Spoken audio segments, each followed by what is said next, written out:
Hello everyone, welcome back. Today we're gonna talk about Ashoka. Okay, so I did a video on that when I was 2 episodes in. I've now seen the entire series. I want to share my thoughts with you guys. So for those of you people that have been following my channel, you know that even though I cover a lot of gun stuff, I also cover a lot of sword fighting stuff. But I'll talk about anything that I find is interesting and fun. I'll talk about cosmology, I'll talk about history, philosophy, whatever. So this is one of those things that is interesting and entertaining to me. I grew up with Star Wars. I watched all the original ones in the theater. Let's talk about this Ashoka series that they put out. Okay. So first of all, let me say this: I went into it with only one bias. Okay, my bias was that I better not say any woke stuff. Okay, and at the same time, I also went in there expecting to see woke stuff. Okay, so there's that. But other than that, I didn't go in there with the expectation that it was going to be good or bad. I said, hey, let's just see what if this is any good and if I enjoy it or not. So the first thing I want to talk about is the sword play, okay? Because one of the central themes of these Star Wars movies is, fighting with lightsabers, the sword play, right? The thing that annoys me most about Ahsoka and the Ahsoka series is the sword play, because as you guys that have been following my channel know, I basically fight competitively with swords, both steel blades and these wooden simulators. So these guys over here, I pulled these out because these are colored like lightsabers, so I thought that would be kind of cool. But these are, in fact, weighed and balanced like real swords. Okay, so this thing weighs about 2.5 pounds. It has a balance point right about there. This acts as a pommel, and that's what allows me to turn this over, like a real sword. Okay, so here's the thing I'm going to say with real swords. Okay, when you've got with two swords, particularly, if you're fighting two swords, okay, the purpose of the two swords is so that while one sword is blocking, the other one is striking. Okay, while one's blocking, the other one's striking. So the great thing about fighting two swords is your opponent never knows which sword is on offense and which sword is on defense. Okay, either one can take that role at either time. Okay, but that is the philosophy behind fighting with two swords. One sword's blocking while the other one is attacking. Okay, what you will never do with two swords, okay, with an exception, is put them together, right? Because a lot of times I see Ahsoka like blocking with two swords, and all that does is tie up your two weapons. Okay, once you establish that you are capable of blocking the opposing weapon with one sword, you're only going to block it with one sword while you simultaneously attack with the other. And ideally, it's like like you're blocking here and attacking at the same time. So it's going to look like this. Block, strike. Okay, assume that this cut's coming overhead. So if there's a cut coming overhead, as I see that cut coming in, I'm blocking it and then striking with the other sword. Now, the exception to this is I'm fighting an opponent with a mass weapon, right? Something that has a lot of power behind it, right? Something like this that's going to deliver a lot of force that I cannot block with just one weapon. So if I'm fighting a mass weapon, like a poleaxe, okay, I then have to double up on my block. But once I establish that I need to double block because it's a mass weapon, I have to do that every time, right? I'm not going to sometimes double block and then occasionally decide, hey, I no longer need to double block. I can only block with one sword, right? Because the whole reason why I was double blocking, okay, is because it's not possible for me to block with just one of them, and I have to double block. Okay, so that's the only time to double block with two swords. Once I establish that I can block with just one sword, while one sword's blocking, the other one's attacking somewhere. Okay, that's how that works. Now, in the Ahsoka series, you didn't have a guy, let's say like Darth Maul, that was using like a mass weapon, right? Because presumably that could be a mass weapon what he's using, that double-ended spear. So you didn't have somebody using what considered to be a mass weapon. The people that she was mostly fighting were using something similar to this bastard sword, two-handed sword, long sword, okay, which has a little bit more mass than this, right? So this is like 2.5 pounds. This is like 3 pounds, maybe going up to 3.5 pounds. So if I'm fighting a weapon like this, right, and this probably tends to be on the heavier end of these type of swords, and how heavy they are. I think it's like close to like 3.5 pounds. But against a weapon like this, okay, I am capable of blocking it with one sword, not at the tip, but down here, right? I can cut into this, and as long as I catch it someplace between here and here, I'm capable of blocking a weapon like this. So for that reason, okay, again, there's no reason why I would ever want to double block that weapon. I want to take advantage of the fact that I have two weapons in my hands, block one, and then simultaneously attack with the other. Okay? So that is like the most annoying thing that I saw in the Ashoka, because it defies all like logic to me. Okay, I have an easier time believing that there's a little green Yoda someplace out there in the universe than believing that anybody that fights with two weapons is going to use them, you know, to double block a weapon that they know that they can block with just one sword or the other sword. And in the fight scenes, you will actually see her. Like sometimes she's double blocking, and then sometimes she's like easily single blocking. And when she does single block, again, you don't see her block and then simultaneously attack, because that would end the fight, right? Because that's what fighting two swords is all about. It's about blocking and attacking in the same action, right? In the same time, so that you can immediately end the fight. Okay, so that's what you don't see her doing. Okay, so that is my sword fighting rant for Star Wars, okay? So, putting the sword stuff aside, let's go through some of the characters, okay? So the first one I'm going to talk about is the green general chick, okay? The one with the freaking horns that were going down her back. I think her name is Hera, okay? That's an annoying character, okay? Now, how on earth has this person ever become a general, okay? Like if you're looking at, like we'll talk about Thrawn later on, you can see that, yeah, this guy is a general, right? This guy leads lots of people.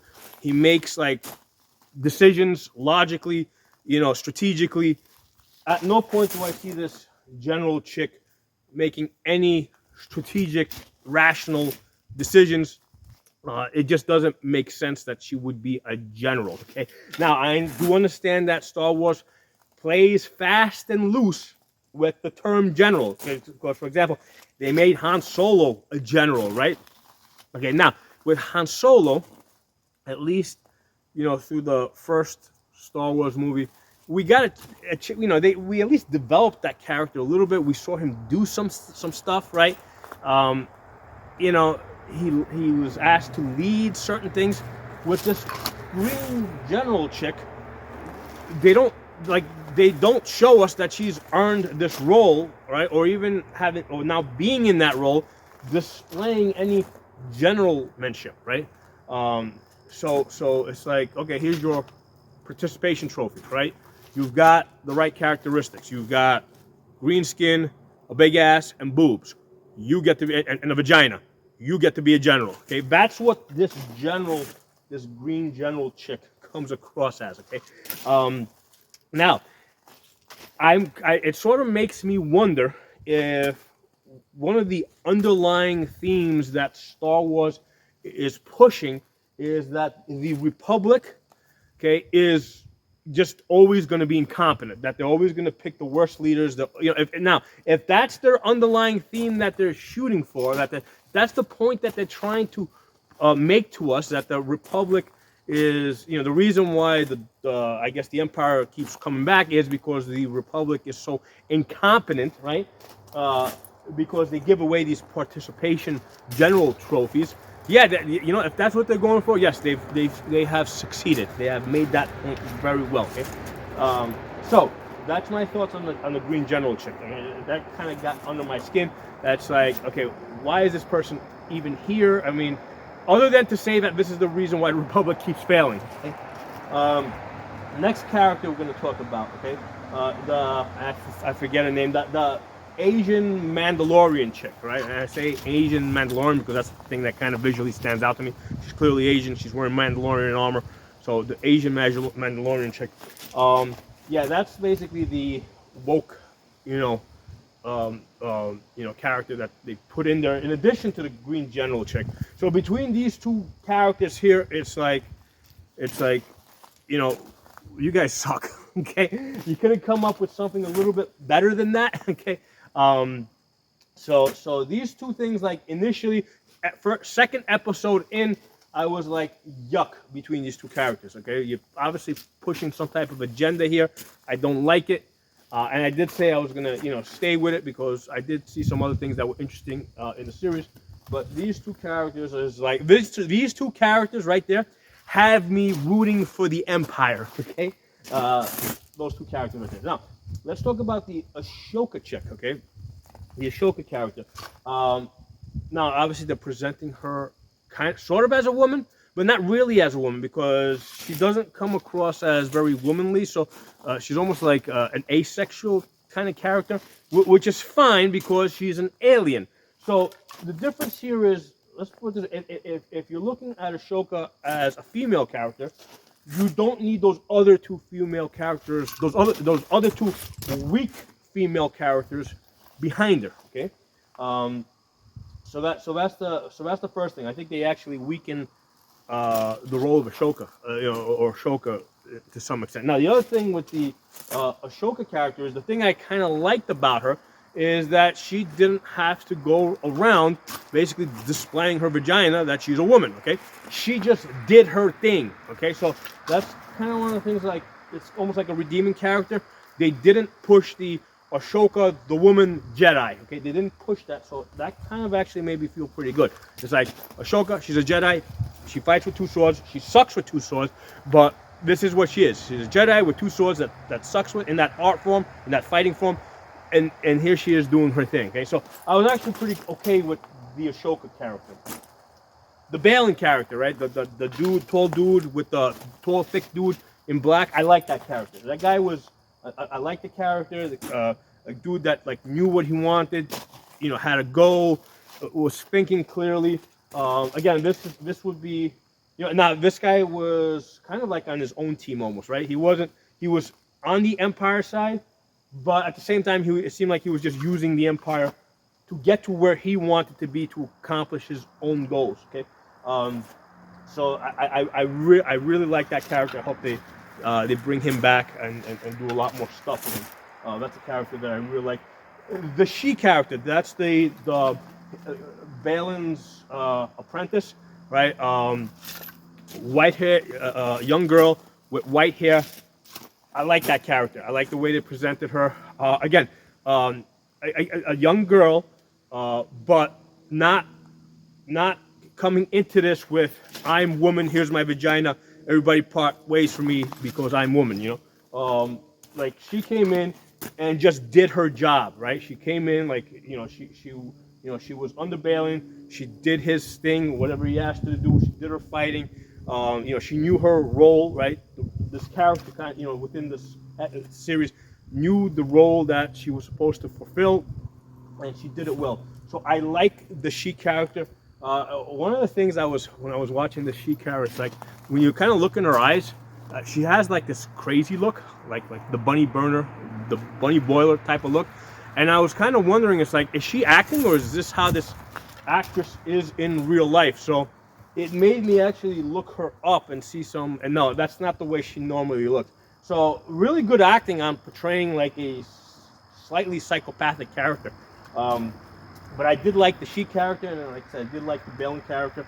I hope they do a lot more with that in an upcoming series. Okay. The other witch, I think her name was the witch Morgan. I think that was her name. I also liked that character. I thought that character was, again, not there to prove that she was a woman, there to fulfill a certain role on behalf of the Empire. Okay, so I like that character. I'm disappointed that they killed her off because I think I would have liked to have seen more of her in the future series. So I did like the that witch character Morgan. The three witches, right? I also like those characters. I like the way they supported Thrawn. Okay. So again, you guys can see it's not like I hate women. Okay, it's not it's not like I don't like strong women that are competent and can fight.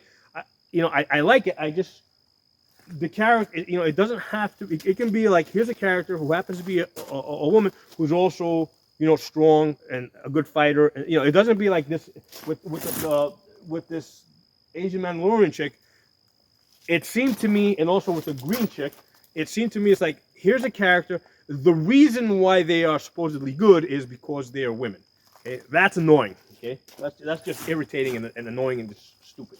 Okay, because that's not how the real world works. Even in the make-believe world, that's not realistic. Okay, the Thrawn character, the blue face guy. Okay, I like that guy a lot. Again, this is a guy a general, and you can see he's a general. You can see his strategic thinking. I very much like the character. So that's I would definitely like to see another series that brings this guy back.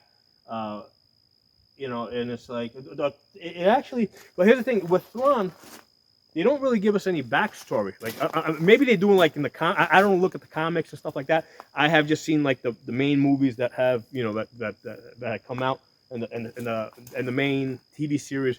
But if you watch like the animated or Star Wars or the comic book Star Wars, you might know more about this guy. I don't. So for me, it's like, okay, Thrawn, where did this guy come from?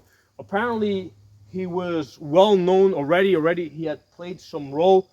I would have liked to have known a little bit more about that. But that's something that they can actually come back to because they did a pretty good job of convincing me that this guy is competent and that he's got an agenda. And it's almost like wait a second. Why does the Empire even need an emperor?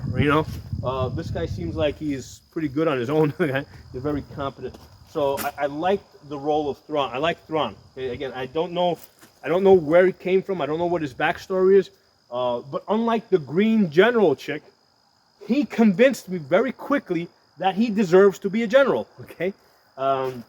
So overall, let's talk about what this series has done a great job of convincing me is that the Republic is incompetent. Okay, it seems to me it's like they are destined to fail. Okay, because they keep coming up with these weak, stupid characters that make bad decisions. Now that's the other thing that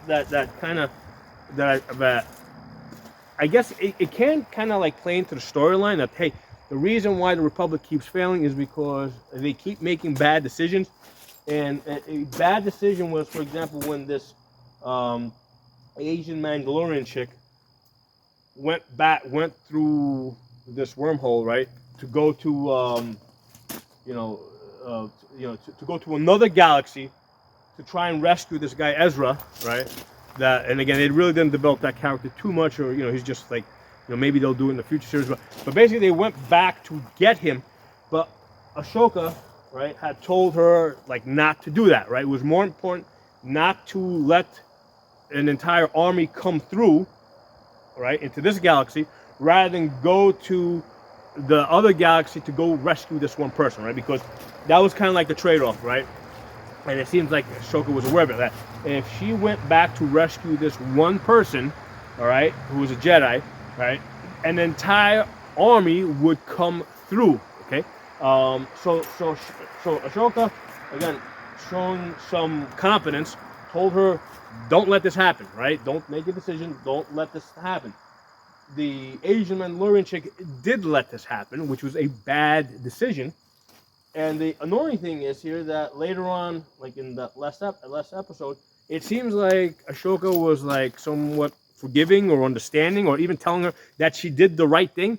Clearly she did not do the right thing. Okay, clearly that's the type of error that keeps causing this republic to fail. Okay, so again, if that is the underlying theme that they're going to, keep bringing back, that the republic is idiotic and it keeps failing because they make bad decisions, and here's those bad decisions on display. Yes, they've illustrated that really well. Okay, but overall, I did find it entertaining. If they do another series, right, a season 2, I'll watch that. Again, as long as they keep it family friendly, right? As long as they keep it to a level where I can have my kids, watch it in the living room, right? And not like do what Star Trek did with the Discovery. So let me know what you guys think. Drop some comments below.